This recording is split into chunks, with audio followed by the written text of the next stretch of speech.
It was one of those cold, gray afternoons when the world feels heavier than usual.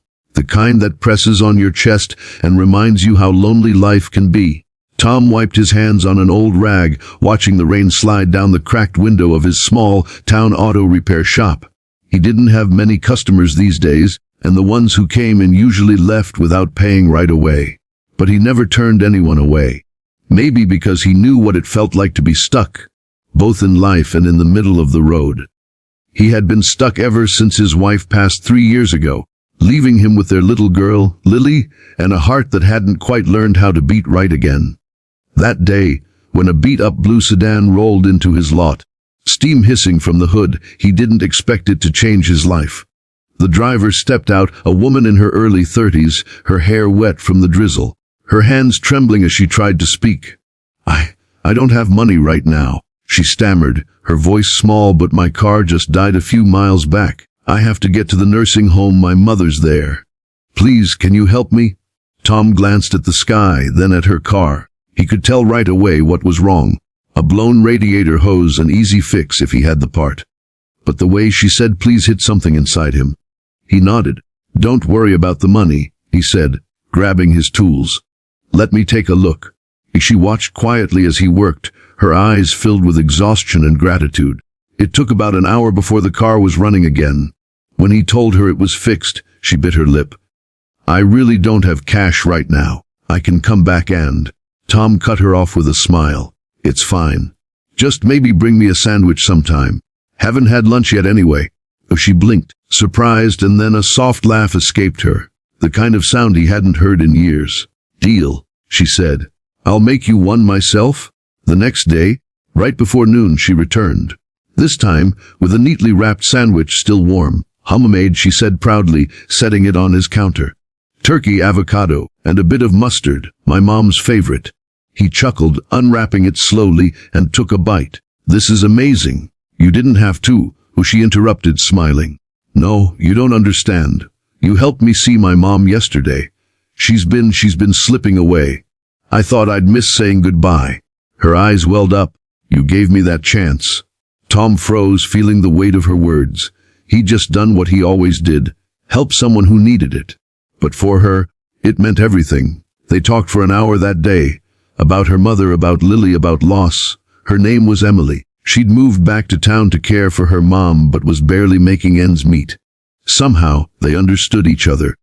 Two tired souls who'd both lost something they couldn't get back. In the weeks that followed, she came by often. Sometimes with food, sometimes with coffee, and sometimes just to talk. Tom noticed how Lily began to smile again when Emily was around. She'd help Lily with her homework, laugh at Tom's bad jokes, and sometimes hum softly while cleaning up the shop. It was strange how easily she fit into their small, broken world. But life has a way of testing even the tenderest moments. One evening, Tom found an envelope taped to his shop door. It was from the bank. Foreclosure notice. He'd fallen too far behind on payments, and the shop was going to be seized in 30 days. That night, after Lily had gone to bed, he sat alone at the kitchen table, staring at the paper. It felt like everything he'd fought for was slipping away. Emily came by the next morning and immediately knew something was wrong. What happened? She asked softly. He handed her the letter. Guess I'll have to find another job. Maybe sell the tools, maybe move in with my brother. Just can't keep up anymore. She didn't say anything for a long moment. Then, quietly, she said, Don't do anything yet. Please, give me a few days. Tom didn't ask what she meant. He just nodded, too tired to argue. A week passed. He spent most of it cleaning the shop, preparing to let go. On the 7th day, Emily showed up again. But this time, not in her blue sedan. She stepped out of a sleek black SUV, dressed more formally than he'd ever seen her. Behind her came a man in a suit, carrying a folder. Tom, she said, her voice trembling with excitement, I told you not to give up. She handed him the folder. Inside were documents, official-looking ones, with the shop's name at the top. His name still listed as owner. What is this? He asked, confused. Emily smiled through tears. After my mom passed, I inherited her shares in a small company. I didn't even realize how much it was worth. I sold part of it, and paid off your debt. Tom stepped back, stunned. Emily, you didn't have to. She interrupted him gently, just like before. You fixed my car for a sandwich. You gave me a chance to say goodbye to my mom. Now I'm just returning the favor." For a long moment, Tom couldn't speak. He looked at her, at the woman who'd walked into his life by chance, and felt something shift inside him.